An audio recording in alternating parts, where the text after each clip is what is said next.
1, 2, 3, and this way. JT, this is 4.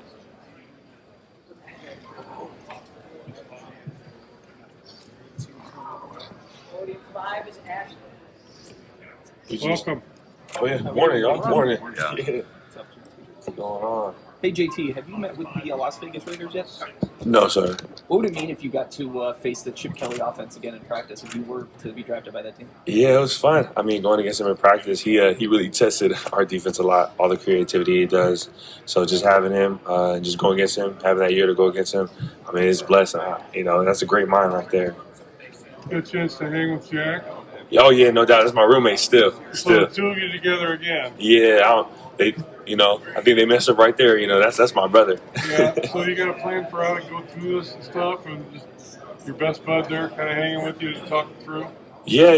Having Jack there is just it's an extended family. So just having him there, we talk about everything and just what going through this process means for the both of us and how we dreamed about it as we were little kids. And it's crazy that time flies. We're already here.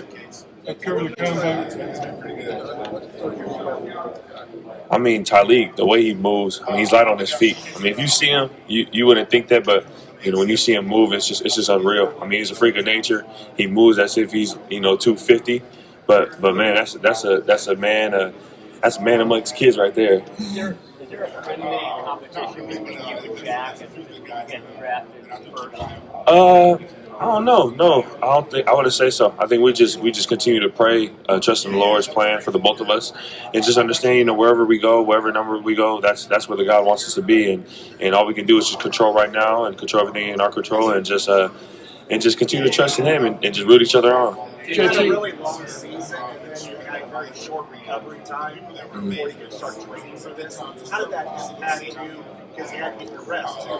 Yeah, so it really just tested me on how I manage my time, going back, like you said, getting your body right, as well as training, and just for all the things that are coming up, just understanding that this is how the league's going to be. You're going to have to spend your time very well and use it the correct way. There's no time to just let things go to waste. So you have to be very critical with your time, and that's what it taught me. And I'm blessed to go through this, and I think I've been handling my time well. JT, as a hit you guy, have you gotten a chance to kind of reflect on everything you guys were able to accomplish this past season? What was your favorite memory from the championship? Yeah, it hasn't hit yet, just how quick everything shifted. But I'll probably say my favorite memory. You got to go with the scuba score from Jack. Just seeing it, seeing where the game was at that time, and it was tied up. It was a close game, and that kind of changed the whole momentum. And that's one play that I'll remember, and I'm pretty sure everybody will remember for the rest of their lives. JT said that was the moment where you kind of knew you guys were going to win the national championship. Did you feel that way? Yeah, y'all see me running. I was really running for just excitement at that point. But man, I think after I was like, man, the way we fought through adversity, and especially that play, I was like, man, there's no doubt I feel like we're going to go win this thing. JT, a lot of Ohio State players end up with the Arizona Cardinals. Have you met with the Cardinals yet? Yes, sir. You play with guys like Paris Johnson, Marvin Harrison Jr. Man, those are great. Those are my brothers right there. Going against Paris, rooming with him my freshman year. That was my roommate.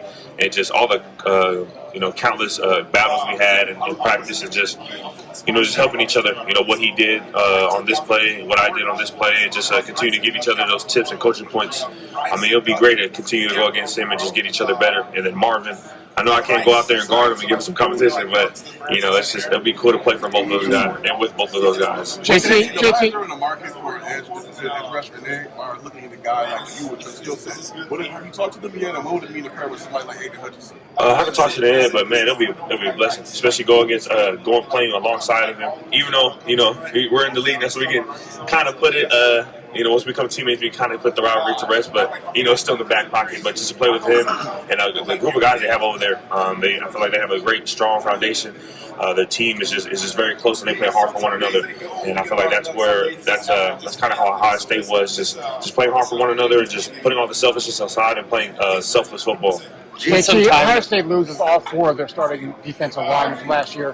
What would you say about who's next, and what do you think the line will look like next year? Yeah, I think even though we're young, we have a lot of great talent. You know, you have Kenyatta Jackson, Caden Curry, Kenny McDonald, Jason Moore, Edric Houston. I can go down the line, just everybody over there. You know, we're young, but we got a lot of talent over there. I'm pretty sure Coach Jay is going to take care of them, put them through the ringer and through the coaching process just to get them better. And, you know, I'm excited to see what my bros do. And, you know, I'm praying over all of them and it's just a wish for a blessful season. JT, you played as a freshman at Ohio State. Edric started to get on the field more as the season went on. What did you see from him that maybe makes you think that he can be like, you know, one of the next up? He has very long arms and he's fast for his size.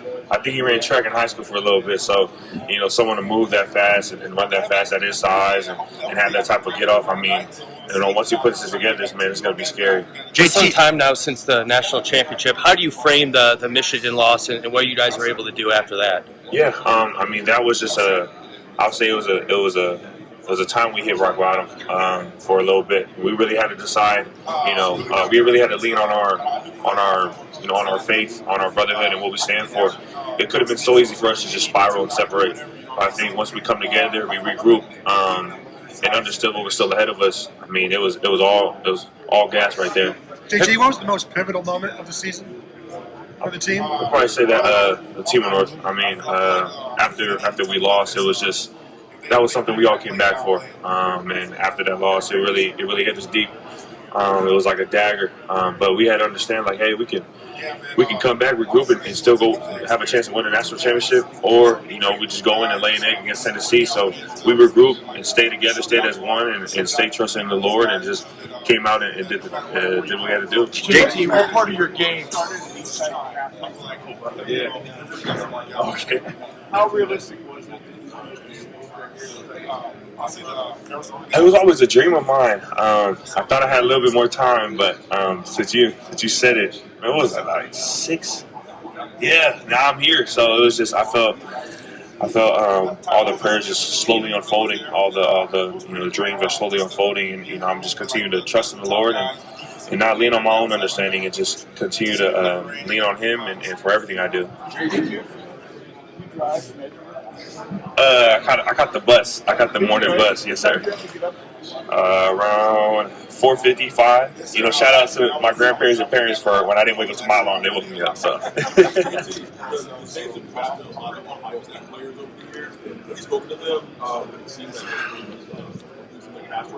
Yeah, yes, sir. I've spoken to them. I mean, it's great, you know, meeting Coach Moore. It was just, you know, it's an honor. I mean, Saints are a great team. Chase Young is over there, so I got a chance to see him and just, you know, his game just continue to elevate. And I think over there, it's a great team. I mean, it's a place where I haven't really visited New Orleans. I don't know how you guys say New Orleans, but I mean, I'll be blessed to play anywhere. And, you know, if they draft me, I'll be honored and blessed to go and just contribute. JT, you show like great blocking pattern. How do you kind of like attribute that more to game study or like offense? You show like great blocking pattern recognition. I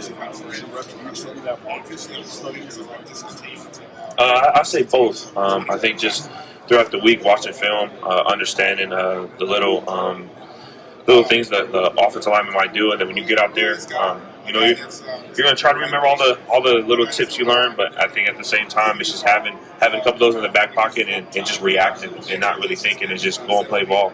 Should we expect to see Kenyatta Jackson here next year? Oh yeah, no doubt. I mean, I feel like y'all should see another 15 coming in or plus from the whole state. You know, those are some young talented guys, great coaching staff that came in, and I just wish them the best, and I'll be rooting them on. JT, to play as well as you did in the CFP, what do you think it was that clicked for you in that 4-game stretch? Yeah, I think it was just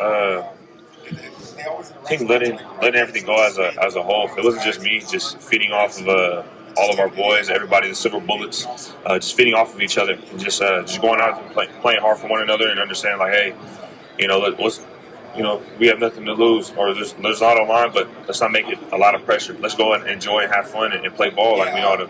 You mentioned that coming together. How important was that meeting you guys had after the Michigan game? Yeah, it was really important. I mean, for me, I always believe that what makes a family stronger is how you handle conflict. And we can't call ourselves a brotherhood if we can't handle, you know, all the accountability we owe each other to.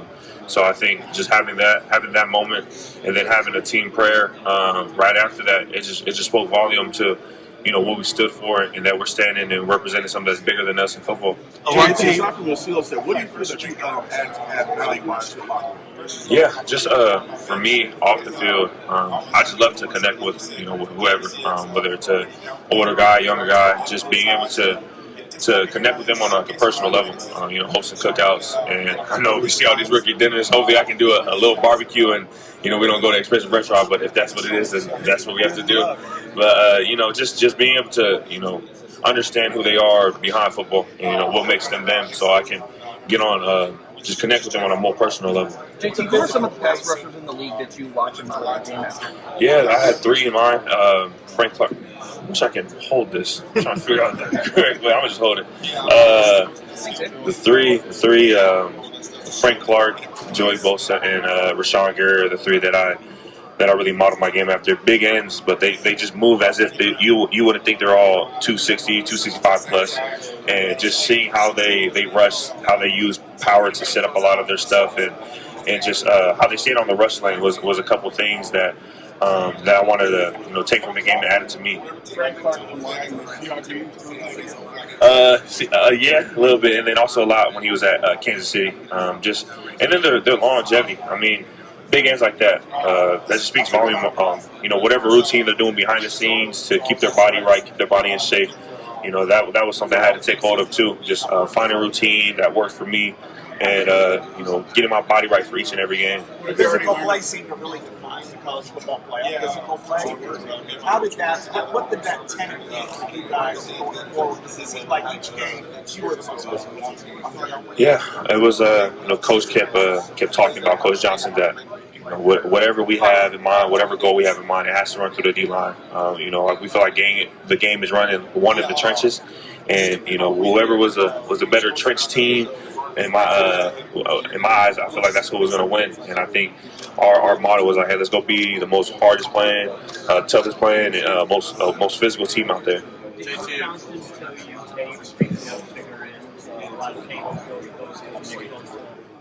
Yeah, he showed me all of them. Nick Bosa, Chase, Sam Hubbard. I could go down the list. Even a couple of Draymond, just how he moved at his size, and it was just for me. He will always tell me, but you also have to find who you are as a rusher. All of them, they had certain attributes, but they also found who they were. So he just gave me a confidence that I'm not far off, but just find who you are, what kind of rusher you are, and just continue to be yourself. JT, what would be your pitch to a recruit of why they should really play for Coach Johnson? Coach Johnson, I mean, he's one of the best. He's one of the greats. How old he is. I mean, you can't put age in the picture, because the way that guy is energetic and the way he's passionate about football, as if he was young, and the way he's able to still flip his hips on the back, show us a couple of drills. I mean, just to have that out of a coach, all the passion and all the things he wants to do to get you ready. I mean, man, you got to be blessed to have a coach like that. I feel like there's not a lot of coaches like that. And for all the recruits out there, like. That's one guy you have to go to. He's one of the greats for a reason, one of the GOATs of college football. Can you tell us about Coach? Yes, he's somebody that Texas fans are kind of. Oh yeah, I mean, shoot, y'all. Are you from Texas? Yeah, y'all stole one, but Coach Clark, man, that's my guy. He came in, chip on his shoulder, and just all the ranks he been through. Coaching the collegiate level, I mean, that guy, he knows a lot. He knows a lot, and you guys are getting one of the best coaches. I mean, he was under Coach Jay, so he knows ball, and I feel like he's gonna go out there and contribute big time. And that guy, he's very energetic. He's young, so he knows the game from my eyes in a way. But I mean, man, that's my guy. I still talk to him to this day. I bless, sending all the prayers and just blessings over him and his room, and I'm excited to see what he does. I can check it out sometime. A lot is made of. Yeah. How impressive was that for you to see how well he played down the stretch, playing an entirely new position? I mean, I'm not surprised. I mean, that's the way he performed in the playoffs, or when he moved there. It's just a big testimony to how he works behind closed doors. I mean, Donnie, he never complains. He just gets after it. And when he made the switch from guard to tackle, even though it was different. It just took him. He just got acclimated real quick. I mean, me, Jack, and all the other ends, we just wanted to give him great looks. He gave us great looks as well, and from there on, I was like, I had no type of worry that he moved. Did it feel like an adjustment period for him, or was it pretty seamless? I mean, he could probably say it was adjustment period, but for us, I felt like he got it down packed pretty quick. JT, last question here. Jim knows a little bit, but man, there's no hard feelings. I mean, Coach knows he's a great coach. I mean, y'all see what he did with us statistically, and I'm blessed that he was able to go. I think he's one of the highest paid defensive coordinators. I mean, just straight blessings. Just sending prayers to as well as to him, and just that the Lord may just continue to watch over him and the team, and just continue to guide him. All right, thanks.